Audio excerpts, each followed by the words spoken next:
Welcome to MTT, the home of the Y2K Turbine Superbike. We're located in Franklin, Louisiana, down south in the Bayou country. Come on in, let's see how these things are built.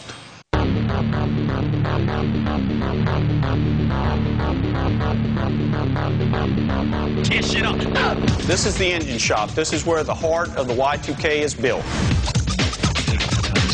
The engine used in the Y2K is out of a Bell Jet Ranger helicopter. This engine would typically carry 5 men, 120 knots forward airspeed, and defy gravity. This little engine weighs in at 138 pounds and produces over 320 shaft horsepower. One of the unique things about the engine, it's a gas turbine. It uses fossil fuel and the burning of that to generate expanding gas to drive the power turbine wheels. One of the unique things about a turbine engine is their tremendous torque. This engine produces 425 foot-pounds of torque at 2,000 RPM. We're talking the torque of a diesel engine. Torque being the ability of horsepower to do work, this is the little mule that pulls the Y2K down the course. This is the fabrication shop where we build the components that are coupled to the turbine motorcycle. Because of the torque this bike generates, this motorcycle is capable of accelerating to over 200 miles an hour in under 15 seconds.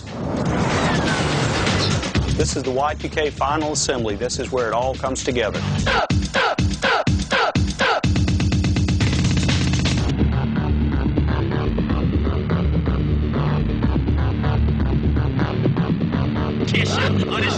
After 3,000 man-hours, this is the final product, the Y2K Turbine Superbike.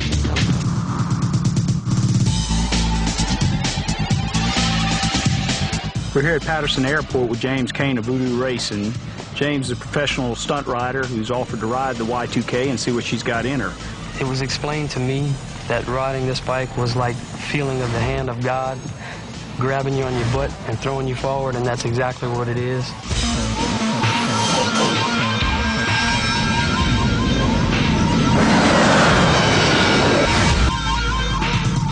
That's what I call torque.